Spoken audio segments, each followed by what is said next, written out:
Today's episode is brought to you by Checkfront, the booking platform trusted by over 5,000 tour and activity operators around the world. You can start your own free 21-day trial over at checkfront.com.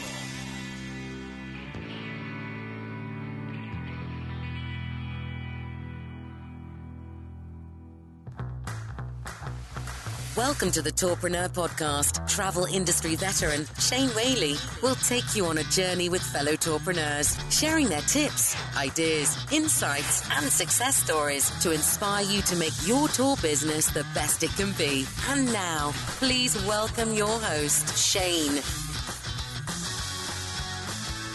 Welcome to Tourpreneur at Arrival, presented by Checkfront. Today we're joined by Miranda Peterson. How are you, Miranda? I'm great. How are you? Fantastic. What is the name of your tour? My tour is called Namaste in Nature. How did you get started with that? Well, I quit my corporate job a couple years ago, and I decided to go on a sabbatical. I'm doing air quotes here. And that included going to India, doing my yoga teacher training. That included volunteering throughout Asia, South America.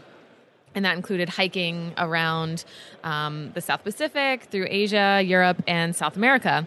And so when I came back, I was kind of trying to figure out what to do after I just had these amazing experiences. And it dawned on me that I could create kind of a similar experience for other people. Fantastic. And when was it you got started? I started in 2017. 2017. Mm-hmm. So one of the questions we get a lot on Tourpreneur is, I've got this great idea for a tour, but I don't know if anyone's going to book it. How did you know there'd be a demand for your tour? Well, I kind of tested it. So I recommend starting slow, definitely testing the concept. So I had a full-time job during the week. I was still using my skills in marketing and graphic design with a company. So I had kind of a steady paycheck. And I experimented with this idea of combining yoga and hiking with mountains and waterfalls in Western North Carolina. And I would test it on Saturdays, on the weekends. And once I started getting people that I didn't already know, I figured it was a good concept. And so then I just kind of grew from there. So the next year I got permits and I hired a team and I did the website and the branding and social media and just really decided to go with it. Yeah. What do you find to be the most rewarding aspect of working in the tour industry? Oh my gosh, the people that I can help. So this is both people that I can employ. I have 10 other guides that do yoga hikes for me in Western North Carolina, and the yoga market in Asheville is very saturated, so it gives them another opportunity for income and getting a return on the investment because yoga teacher training is not cheap. And I also love meeting the variety of people that come on my tours. When I started, I was really expecting a very narrow kind of niche customer, but it's really been a big variety, all ages, all states. I've had a few international, all ethnicities, all just so much more diverse than I ever thought. And I even have people who have never done yoga or meditation before or have never hiked before and come on these hikes because they read the reviews and they see the pictures of other people and they're like, oh, if they can do it, I can do it. And so I really like making these things more accessible. I think that's an excellent tip because I often get scared when I see a hiking tour. I'm like, oh yeah, I want to go and see whatever, but I'm scared how tough the hike is going to be. Yeah. Certainly with yoga, I've tried yoga. I'm not the most supple of people. So I think it's a great tip if you show photographs of people of all shapes and sizes that are on your tour. And it's authenticity as well. You know, we're not staging photo shoots and showing people that you would see in a Lululemon ad or, for a yoga studio or something. They're actually people that are on the tour and it's their authentic experience. What's the biggest challenge you've had to overcome in your business so far? Oh, there have been several. The first that comes to mind for me personally was weather anxiety. Since it is an outdoor experience, I was always checking apps and always worried about the weather and worried about the rain ruining people's experiences. But then it happened a few times. We had tours in the rain. People didn't melt, thankfully. And actually some people had a great time. They're like, oh, this was so much fun. This is going to be a great story. And then it dawned on me that the weather is also kind of part of the experience and part of the yoga because we can't control it. We can only control how we prepare for and react to it. So, that's been a learning experience for me and I think for other people as well. Yeah. And of course, if it's unsafe, like lightning, thunder, we'll cancel. And making that call has been kind of tough. Like, when do you cancel? How far in advance? Because weather can change so quickly, especially where we're located in the mountains. And so that's been my personal anxiety, but I've been working on it for sure.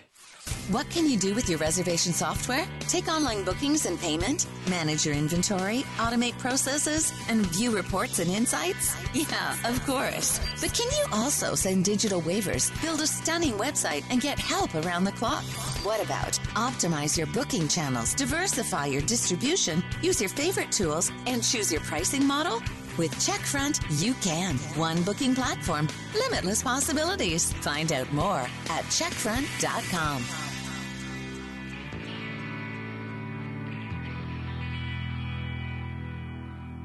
And what does your distribution mix look like? So are you working with OTAs? How are you bringing in business for your tours? Yeah, I am. I'm on a few OTAs. I don't get a ton of bookings, which I'm not complaining about because they take 20%. I do get about 15 to 20% of my business from Airbnb experiences. So That's worked for me because I have a particularly unique experience, which is great for the platform. And then the rest comes from my website. So I focused a lot on SEO. I've also worked with my local CVB, the Convention and Visitors Bureau, and the TDA, which is the Tourism Development Authority. So just really networking, meeting other businesses, using all of the resources that they have available has really helped my business. Yeah. And I see your social media updates quite often in my feed. So, and also you write blog posts, correct? I do, yeah. I have a weekly blog. And I kind of have 4 pillars that revolve around that, either like me and my story or nature or things to do in Asheville.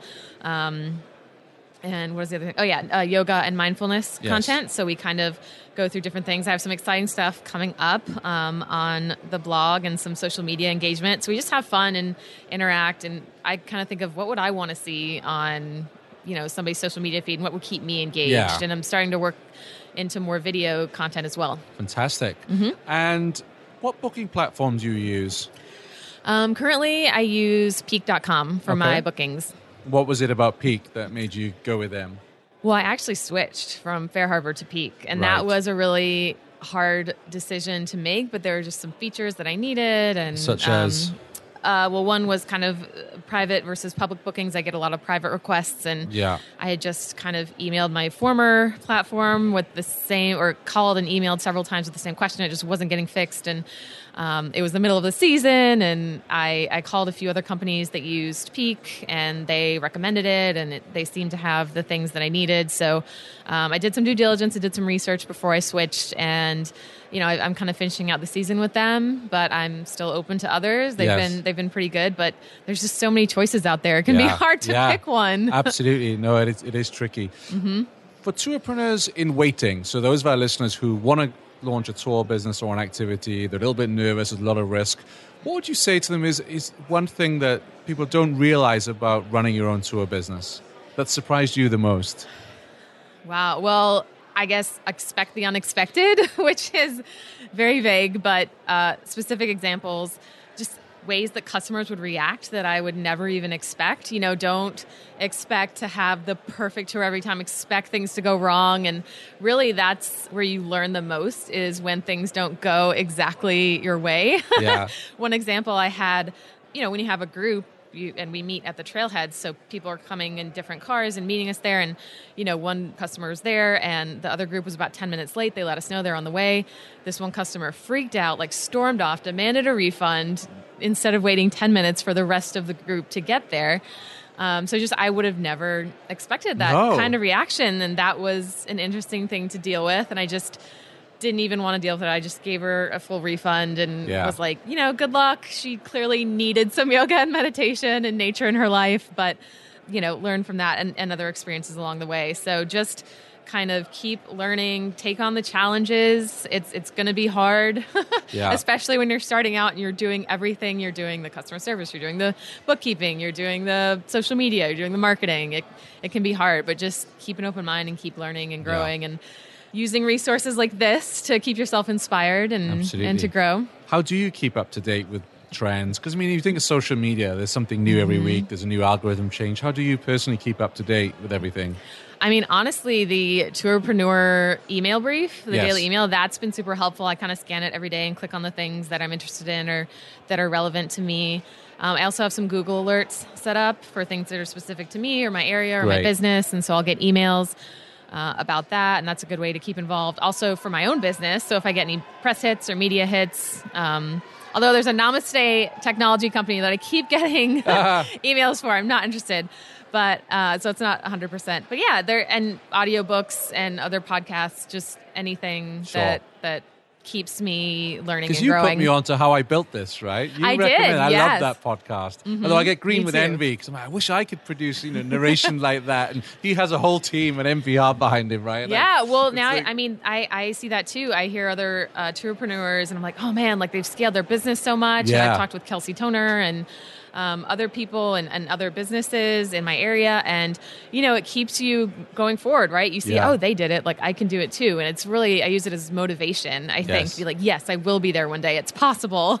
It is possible. Yeah. Where can people find you online? They can find me at namasteinnature.com. They can book a yoga hike in Asheville. We also have our weekly blogs there, and you can sign up for our newsletter. I'm going to be doing some retreats, and also I have a lot of videos online. We're going to be filming yoga videos in nature so people can interact with us before and after the actual experience. Wonderful. Thank you for joining us. Thank you, Shane. Thanks for listening to the Tourpreneur podcast. Be sure to visit tourpreneur.com to join the conversation and access the show notes, including links to the resources mentioned on today's episode. This is Tourpreneur.